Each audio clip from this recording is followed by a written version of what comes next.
So you're somebody who's been through post-traumatic stress disorder and your brain is heavily fogged. And then you indulge in art therapy. So when we speak about art therapy, it's not the high school art that we do. It's what you're talking about, the different forms, the doodling, mandala art, photography, sculpting. Yeah. Now, when you bring that form of art into your space, what you're doing is clearing the fog away.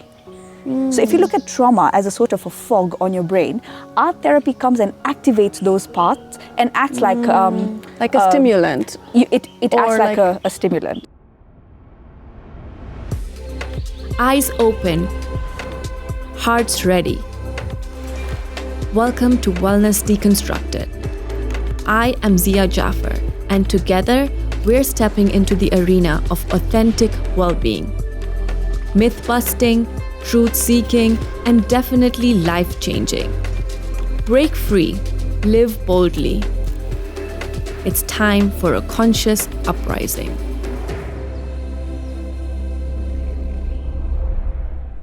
Hello, and welcome again to Wellness Deconstructed. I'm your host, Zia Jaffer, and for today's episode, we're talking about art as a healing modality for mental health. And for that, today, our guest is a certified suicide prevention first aid trainer from the National Centre of Suicide Prevention UK, a certified coach from ICF, and a mental health first aider. She provides mental wellness interventions, workshops, and talks in corporates and community settings. At the moment, she has submitted her research proposal based on brain health resiliency to pursue her PhD in mental health. She is an author, and after publishing her second title, My Little Yellow Book, she learned the skills of mandala art and started teaching it as a form of therapy, together with what she phrases as energized manifestation art. Her third publication, Elements of Us, is an adult coloring book that explores methods of brining a psychosomatic balance in one's life by embracing the elements on earth and art. And that is none other than Sakina. Welcome. Thank you so much. I've read your books and I'm a big fan, and that's why I really wanted you here to talk about something that's not really talked about or not talked about often, is using art, whether it's drawing or painting, as a modality for healing your mental health. And I have recently started exploring various forms of art to see how they can help me, because I've heard a lot about it. Yeah. So why don't we start with you telling us why art therapy, or what does art therapy include? To be able to say why we use art therapy in mental health or in the healing space, let's define what art therapy actually is. Now, if we look at the American Art Therapy Association, what they define art therapy is, it's an integration of mental health and human service as a profession. So art therapy is not something you do because you're bored and a housewife. That's what people think it is, but it's actually a profession.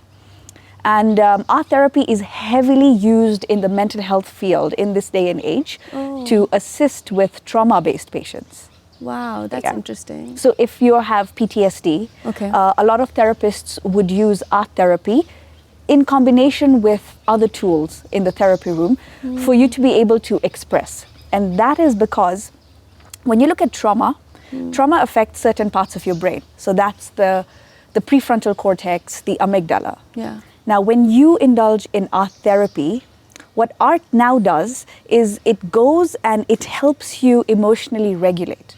And it activates the same parts. So you're talking about activating the amygdala and activating the prefrontal cortex. So when we in the mental health space talk about brain plasticity, right? Brain plasticity is the rewiring of your brain. Yeah. So art therapy literally just comes into the brain and helps you rewire your brain. And that's what it does. That is so cool. So what's the science behind it? Like how you said, like it helps your amygdala and it helps your prefrontal cortex. What is the actual research behind how it helps trauma-based patients? I'm glad you asked about research, because there's limited research work when it comes to art therapy at the moment. But let's take your brain as a windscreen that's fogged. All right. So you're somebody who's been through post-traumatic stress disorder and your brain is heavily fogged. And we spoke about these parts of the brain. And then you indulge in art therapy. So when we speak about art therapy, it's not the high school art that we do. I used to get kicked out of art class in school, and I'm a teacher, so if my art teacher saw me here, he'd probably have trauma.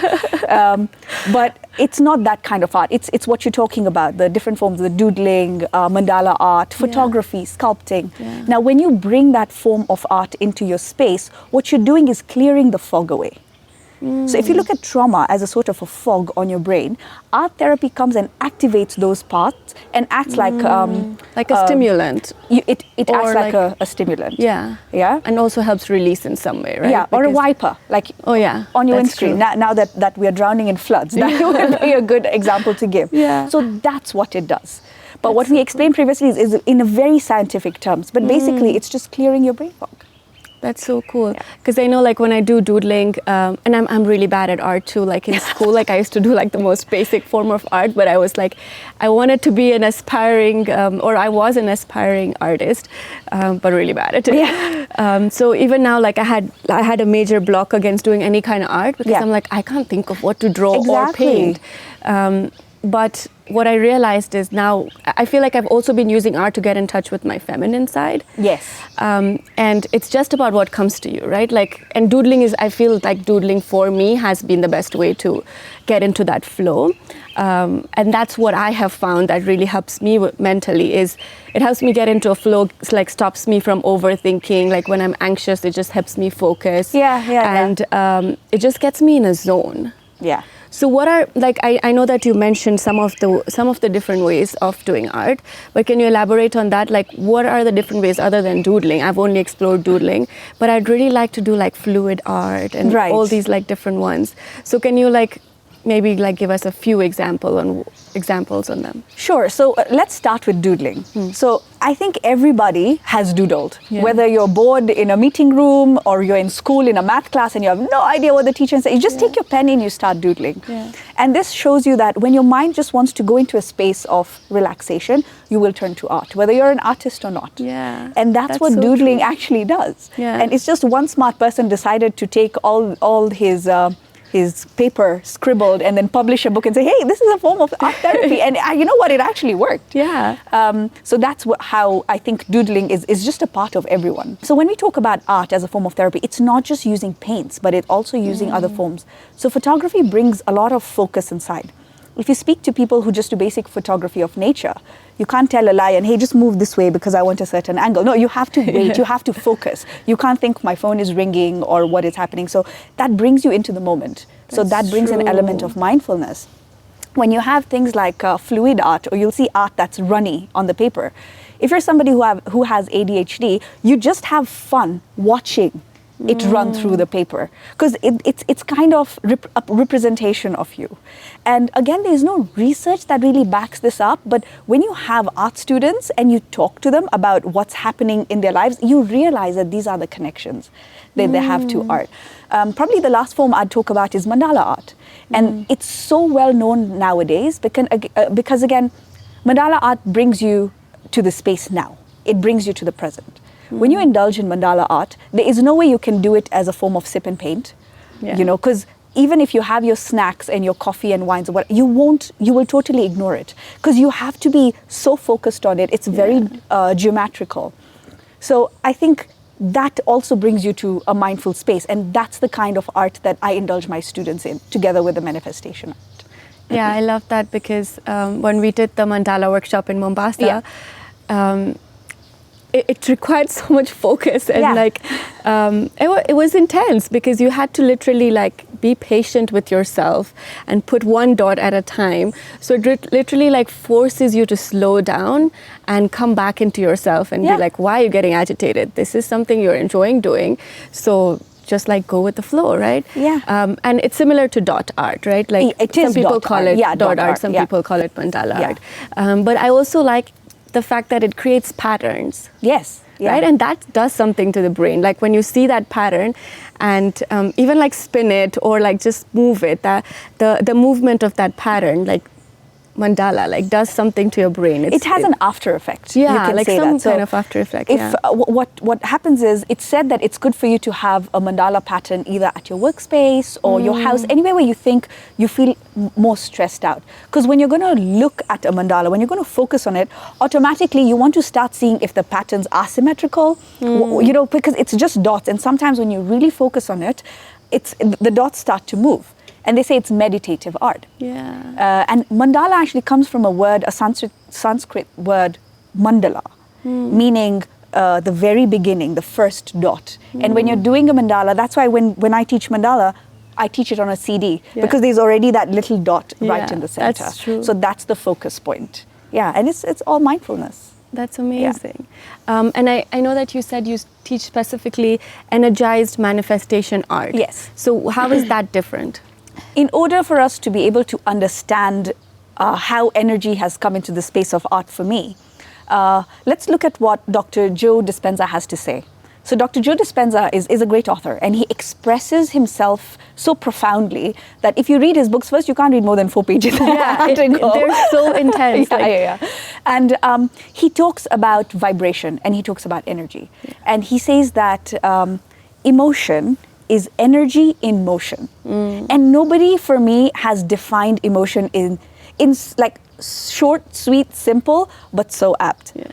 And when you go into a space, if I come into someone's house or into your garden space, there's a certain vibration I feel.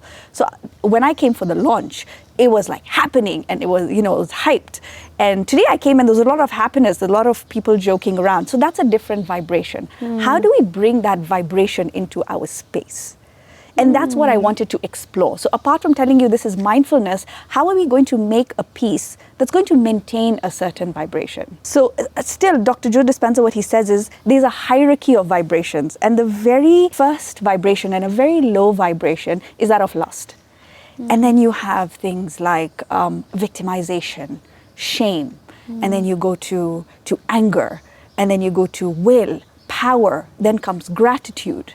And there is, at the end, at the very top is bliss. So how is it that you can remove somebody from the vibration of anger, shame, feeling like a victim, and bring them up to happiness? You know, I don't know if anyone feels bliss in the art class, but just at least happiness and joy. So that's the objective of the Energized art, and that's where it comes from. So what happens basically is I bring in now the other elements inside. So I bring in spices into the art class. Yeah. And I think we've Yes. experienced that with you. And what I have is words of manifestation. So I feel I am loved, I am powerful, I attract abundance. And what the students then do is they pick whatever calls out to them. And that's how the art class starts. I know that you had, in the full moon workshop that we did, you had talked about spices. Yes. So how do you integrate them into art? Like, do we paint with them, or do we sprinkle them? How does it work? So spices can be used in any form. So Yeah. if you have like cinnamon sticks and you want to stick that onto your canvas, I mean, you can go ahead and do that. But what I do is I bring it in a form of a powder. Then what happens is you have your blank canvas, and I just tell you to paint a background, a full background color. So before you use the spice, there's always supposed to be an objective. Why do you want to use a certain spice? So you ground yourself. So I make them close their eyes. And then I ask them, where exactly do you see the wordings that you've picked to paint? Where do you envision them in your house? Is it in the living room? Is it in the kitchen? Is it in your bedroom? If not in your house, do you want it in your workspace? Do you want to gift it to somebody? So let's start with there. Now, what sort of energy are you trying to bring into that space? Is it protection? Is it love? What are you exactly trying to manifest? Is it healing? Do you want somebody to heal? So that's where it starts from. Okay, fine. If it's your house, if it's your workplace, if it's somebody, envision that place being enveloped with that manifestation. If it's financial abundance, just imagine that money coming in. If it's love, imagine you being embraced by the person that you feel the most loved by. And again, you're now separating those low vibrations. You're leaving them behind, and you're generally climbing up the ladder. And once you do that, then then you open your eyes, and then I explain what the different spices stand for. Yeah. So I use pink salt, and salt is heavily used for protection. So culturally as well, if you look at the Chinese culture, if you look at the Indian culture, if you look at the Hawaiian essences, they use spices very heavily. So pink salt, is for protection. Then I bring in ginger. Ginger is for healing. Interesting. Yeah, and then I bring in cinnamon. Cinnamon is for the manifestation of love. Yes. Now, if you're somebody who enjoys having masala chai, and if you're going to smell a nice cup of tea with ginger and cinnamon and saffron, it just does something to you. Yeah. And that is because each spice has a certain vibration. So you know what you've manifested, you know who you want to gift it to, or where you want the art piece to be. And then you pick those powdered spices and you sprinkle them on your canvas. Don't forget your canvas is wet with paint. Of course. So it just sticks. Then what we do is now we replicate whatever you've picked, whatever manifestation words you've picked, and we bring that on the art piece. Now imagine even starting the class with that sort of a vibration, and that's the vibration your art piece is going to hold. So interesting. I know, like you had said, like the spices, each spice has its own meaning and it stands for something, and it takes me back to like the elements of earth also. They also resonate with the elements of earth, right? Yes, because totally. In Ayurveda, like you said, cinnamon stands for love. It's a very pacifying herb for Vata people that are very floaty and very airy, because it brings them back into themselves and grounds them, and helps increase Kapha, which is feeling more loved and more grounded. Yeah. So it all, I feel like all the elements in nature like have a connection with each other, and stand for the same thing but in different ways, and you can explain them in different ways. And I know that you talked about the elements of earth in your book. So why don't you tell us about where that came from and a little bit about your book too? So Elements of Us, funny enough, is actually the title of a poem in my little yellow book, the previous one. And it's a poem based on betrayal, love betrayal. So for some reason, I picked the title. And what I wanted to do is, my second book was heavily based on my experience. But I wanted my third one to be based on a little research and more knowledge. So what I started doing is, we use a lot of techniques to heal. Like we use grounding, where you walk bare feet on earth. Definitely. And people use water as a form of therapy in very many forms. Why is it that fire is used in culture? So I wanted to see how are these elements used to better our mental health? And that's what the book is about. So it's divided into certain elements. There's earth, wind, water, fire, and space. And it tells you how can you bring in balance into your life. Because you can't say, I'm going to eliminate water and I'm only going to stay with earth. That doesn't work. What happens when you're overgrounded? What are you lacking? You feel like you want to bring in something into your life. How are you going to bring in that fire into your life? And that's what the book is about. But because I'm very heavy on art as a form of therapy, and this is also because when we do sessions based on men and mental health, it was very amusing to me, because one of the things they love the most is coloring. Wow. So the way you have to look for complicated methodologies to indulge women and so they can be quiet and focused.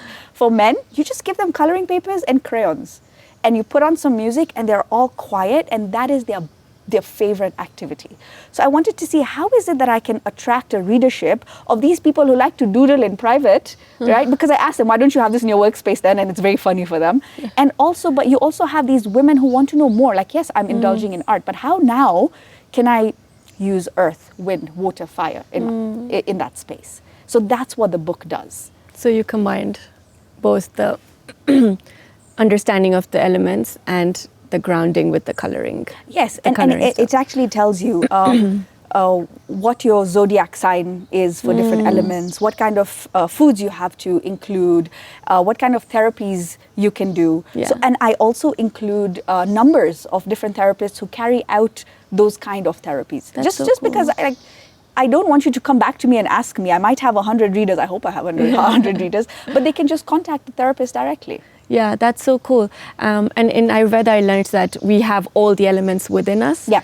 It's just that when they go out of balance is when you want to you want to claim that again. Yeah. And I feel like this is like a go-to book for any person that doesn't even understand the details of it, Yep. but can it's like the first step to being able to understand what how you are connected to the earth. Yes. Yeah. And its elements, and how to embrace them, appreciate them, and know them and connect with them. Yep. With all the different parts. Yeah, because Yeah. we can't just be like how you said, you can't ignore water and be like, I'm just Yeah. working on earth, Yeah, because yeah. you are made 70% of water Exactly. anyways. And you need the fire for digestion. We do grounding on our own, or it happens on its own when we're walking. Yeah. And it's really cool to be able to see it all together and have it as a book that like I would carry around everywhere, you know, and it's just like a quick reference book to see also sometimes when you're feeling very anxious, then you know that you need to reduce your vata, you need to ground yourself more. So how can I bring in the earth element more into Exactly. my life? Yeah. And also it's a great way to, when I'm traveling, I use it as a coloring, coloring book. Yeah. It's pocket friendly as well. Yes, Just goes exactly. into So your you can bag. like carry it around everywhere. Yeah. I love that. So I heard you say this is your third book, right?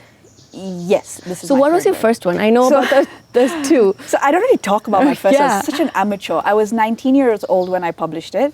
It's called The Epitome of Sacrifice, and it talks Interesting. about the sacrifice of a family.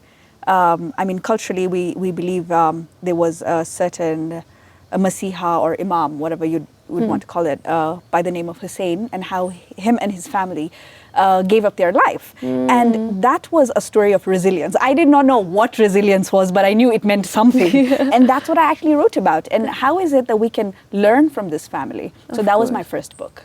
That's And so I'd cool. really want to redo that in a more now professional manner with somebody who's more experienced in the field of children. Yes, so that was when I was 19. That's so cool, Yeah. but you didn't bring that one. Yeah, so I hide it inside because it doesn't look the best. But that was my first So, one. and what's the what is this one called? My Little Yellow Book about? So My Little Yellow Book is my journey with mental health. Okay. So I suffered mental health issues and I had no clue what I was going through. I did not know what a panic attack was. I did not know what was happening to me. So this book is a kind of way to tell people that yes, this exists, but what do you do? And again, I think it's still based on resiliency. The chapters are divided into seasons. So you're looking at winter, autumn, spring, and summer. And it tells you you're going to come back to winter. So it's not like, even if you're a professional, you will still come back to your mental health issues. But how are you more resilient now to be able to face that? And this is what has led me into suicide prevention and resiliency. So, can you talk a little bit more about that? Like, what's going on with what made you get into the suicide prevention, and what's the state of the world right now in terms of that? So suicide is something that is huge in the world, especially in the part of the world that we stay in our continent. You've actually broken the law, and it's just below a misdemeanor. Or it is a misdemeanor. That is just below murder. Wow. So imagine having somebody who's attempted suicide, you call for help, you call the cops, but instead of assisting you, they're arresting you.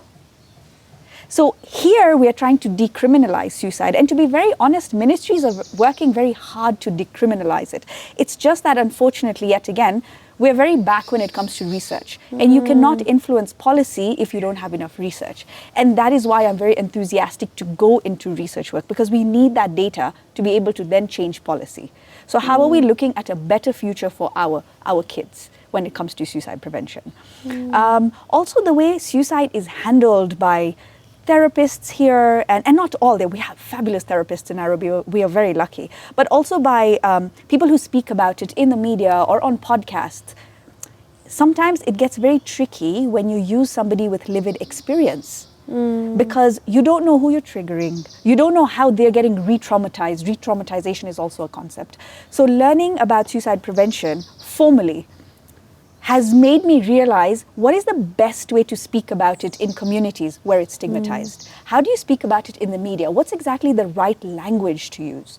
And when you do a certified training, and now I'm a certified trainer to provide that training from the National Suicide Prevention Centre in the UK, you actually can do an accreditation from a university, City and Guilds University, and have an accreditation. So if you as a spokesperson go into the corporate space and say, hey, I want to talk to your employees about suicide prevention, What qualification do you have to do that? Now you have a qualification. You're a trained first aider from City and Guilds University. It brings out a lot. It really holds a lot of weight. And so how long is the training and what does it look like? There are 2 trainings. There's the Suicide First Aid Light, which is a half-day training. Okay. Gives you more insight on how to talk about suicide, the language, and also what to do when somebody attempts. Then there's the full-day training, and that's more extensive. But what this training does is it teaches you how to intervene. For example, you have somebody who's attempting suicide right there. How are you going to take that person from the space that they're in to a safe space? You probably have 15 minutes to convince them that it's not a good idea to do what they're doing. How are you going to do that? And so it's a first respondent kind of, you're in the front line. So it's not just about, it's not just talking about suicide, but if you're somebody who wants to start a helpline, or you want to intervene and tell somebody, okay, they're not going to call a therapist then and there. Yeah. But what do you do in that window? So that's why it's a first aid. It's in the now. And having that in suicide prevention is a very, very big deal. So that's like helping them in the moment. But what if people are suicidal and not talking about it? How do we create that awareness? Like, hey, if you're feeling like that, there's people out here that can help you. And not like first aiders, but again, still like those middlemen or like those connectors to the right resources, right? Like, how can we talk about it so that we're not triggering them, but at the same time creating awareness and opening up a safe space? That's a very good question. And this is because a lot of trainings that are provided, like even my training, it's just a one-day training. So imagine I gave you the suicide prevention training and you're going into a community that is so hush about suicide, which is most part of the country. Yeah. What I'm generating now is a 6 months plan. And in this 6 months plan, what happens is once you're trained, I touch base with you after a certain number of weeks, or at least once a month, where we sit with that cohort and we discuss it. Okay, have you assisted somebody? What are the problems we have? Because the problems we're going to have in an area like Lavington are very different if we go to a place like Kibera. So how are we tackling these issues? Again, what tools can I equip you with to make you learn better? Okay, what's your list of people? Because you're a first aider, you're not a therapist. Yeah. Now, how are you going to channel this person to The right person. to the right person? Yeah. Some people, as you say, might just have the ideation.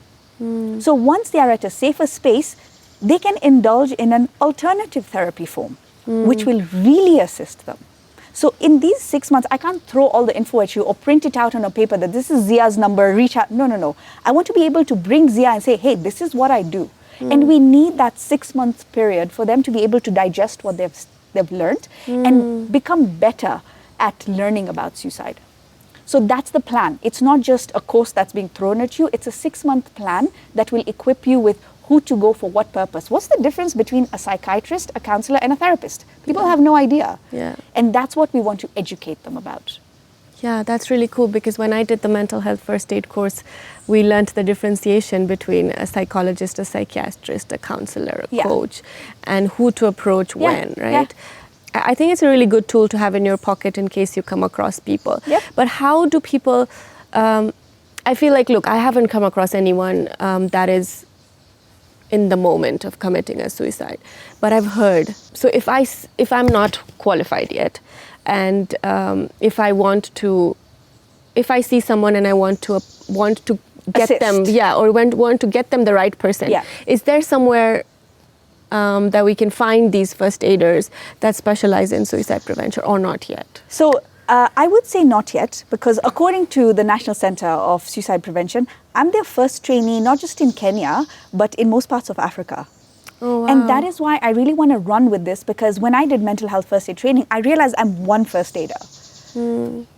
But what if I became a trainer, which now, thank God I am, and trained 100 other people? Yeah. And that's building capacity. Exactly. And the first thing we have to realize is, how do we address mental health and suicide in terms of language? When you indulge in this training, it teaches you the correct language to use when addressing suicide. And that's how we start to destigmatize it. For example, a lot of the people connect the word commit to suicide. And that's because here it's still a crime.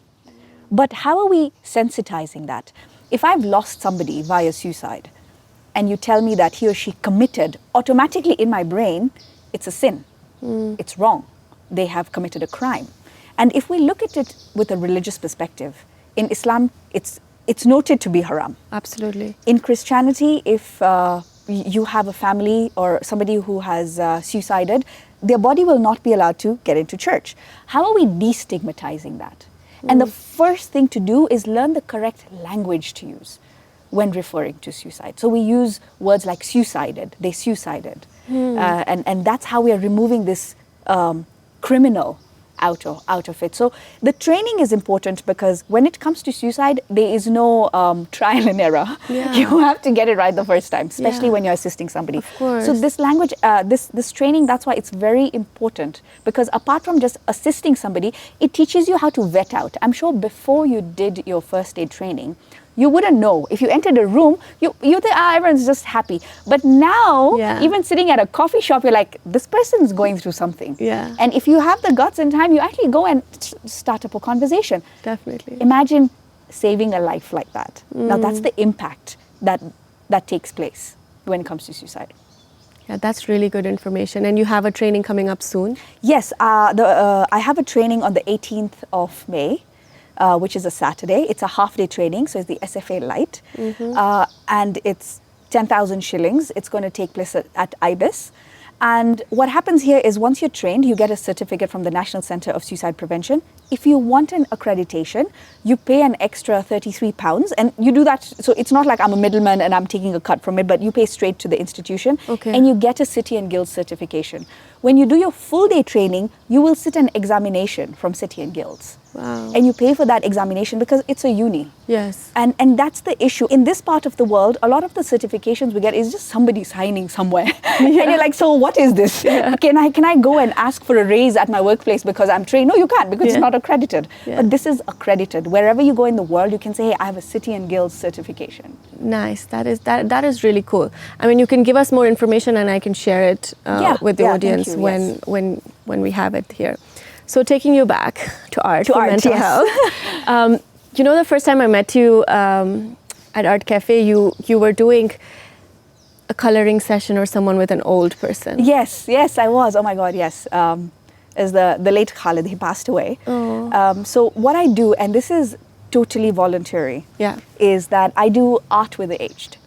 So I go to homes and I have my little music pack and we listen to old music and we do art. We do things that a 5-year-old does in school. And it's so therapeutic for them when you see them just singing, reminiscing. And for them, art is something for kids. Yeah. But when they see you indulge in it and indulge themselves, it's just a different ballgame. So I do that with cancer patients.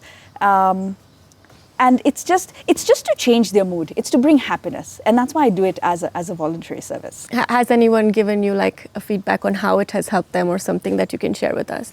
Like, or how it has helped them with their mental health per se? Like, so two things. One, I used to have a student in a setting and she wouldn't indulge in activities and she couldn't talk as she was on a wheelchair. And the first time I went, she wasn't very friendly. She was just sitting and I put a paper in front of her and she just sat. And the next week, she came back and she just sat. And the third week, she was in her room and she banged to call her nurse and tell her, take me down. Because she knew the time. I would go on a specific day at a specific time. So she would come down and then all of a sudden she'd start clapping to the music. And then she'd try to hold a pencil. So with the aged, you wouldn't see the effect today. Yes. But in the long run, the change of mood, happiness, people are waiting for you. It tells you something. Yeah. I'm sure I haven't read a research paper on it, and it'd be lovely to write one. But just what you see and envision and how they look forward to it tells you that it's already helping them mentally. And you have to realize that it's also a population that feels ignored. They feel like they're a burden. So for you to take your time out and say, hey, I'm not here because somebody has paid me to be here, or I'm just here because I love you guys and I want to do this with you. So it does make a difference. Also, there was one person who couldn't really hold a color pencil or a paintbrush very well the first time. And after a month, their grip just started becoming better. Because what we did then was we published an art book in English and Gujarati and we gave it to them. So they had something to do throughout the time. Because Yeah. if you give them an art book in a week, it's done. They have nothing much to do, so they sit and color. But his grip became stronger. So that means that you're actually assisting them physically as well, slightly, slowly. Yeah, of course. Yeah. So like rewiring their brain, because like Exactly. as you get older, you're losing that connection with your body and stuff, and then Yeah. you're rewiring and it's coming back, which is so cool. And that's why right? they say art therapy is very psychosomatic. It helps you physically, it helps you mentally. And if you're indulging in forms of art like mandala, which is meditative art, it helps you spiritually as well. And there's an art teacher by the name Alia, and she's in the book. She gets her art concepts in meditation. When she told me that, I was just goosebumps everywhere. Oh, wow. Yeah. Oh, the one that does art, she still does art, right? Yeah, she does, yeah. Meditative art. Meditate, yeah. Yes, she that's gets the her one, yeah. ideas in meditation. Yeah, that's so cool, Yeah. right? I love that. So what would you advise our audience to start with if they want to explore art as mental health? I would say indulge in any class that you find interesting to start with. Don't go and start a very intense class and then feel failed. Do something small. I love to do paint by numbers. It's so cool because everything is written for you in terms of numbers, and then you just have to match. Yeah. And if you're dyslexic like me, you have to make sure the 2 is a 2. But it's a very simple form of art. Yeah. Just pick a paper and a pencil and doodle. Do what suits you best. Don't wait for the weekend and say, oh, but it's 3K and it's 3.5 and it's so expensive. But who's telling you to not pick a pencil at your workspace and just doodle something? So do what connects best with you. And again, when you're indulging in alternative forms of therapy, don't think that's the only way. Always have some sort of professional guidance, especially if you know you've been through a patch of trauma, you've been through grief or something else. So I would advise you to always seek professional help with your alternative therapy. That's great. Thank you. I think that'll really help them just start off, right? Yeah. Because you just need a pencil and a paper There we to are. go Yeah. off on a whole different tangent which can flow into all different directions. That's really cool. Thank you. That was really great. Before we end, I like to do a little rapid fire round, which is a little quiz. Okay, Karan Johar. Yeah, it was actually from there. It's actually from there. Just so the audience can get to know you a little better. You caught me there. At least when I'm on his show, I'll have practice. Because that was the inspiration. I sent the link of his show to my team, this and is I was what like, I I want want. something like this on my show, which is so cool. But yeah, so what's your daily non-negotiable habit for mental health? Meditation Monday to Friday. You're still making me laugh because I was like, she can't read. Sleep for an hour or read a book for an hour? Wow, 30 minutes, 30 minutes. Oh, both of them. Call a friend or text a friend? Text. Guided meditation or music meditation? Music meditation. Or art, I would say, or a meditation through art. Just close your eyes. Alone time or play a board game with someone? Alone time. Netflix show or a YouTube channel? Netflix show. If Play- it's Crown, especially. Play a sport or do a workout in another form? If the sport is kickboxing, let's do it. What's one piece of advice you could give your younger self about your mental health and why? Everybody goes through it. You're absolutely fine. If you saw yourself 10 years from now, you'll have made it. What's your personal mantra or affirmation that keeps you going? One day at a time. I really like that. And again, I'll tell you, what's one piece of advice in general in relation to mental health that you can give our audience? You're not alone. Everybody goes through what you're going through. Pick a phone, call a friend, call your boss, call anyone. There are so many helplines out there. Just know that you are not alone. Oh, thank you. Thank you so much for sharing. No, thank you. Thank you for having me. It was a pleasure. And as a token of appreciation, we have Oh, you even have a hamper. a little hamper Thank for you. Thank you so much. This is beautiful. I hope you like all the wellness goodies in there and you enjoy Yes. it. Thank you. Thank you so much. It's a pleasure. A very special thank you to our brand partners Lulu Kitilolo, Earthstones, and Sarah Organics, and to you guys for watching yet another episode of Wellness Deconstructed. Do like, comment, share, and subscribe because your support means everything to us. And until next time, keep prioritizing your well-being.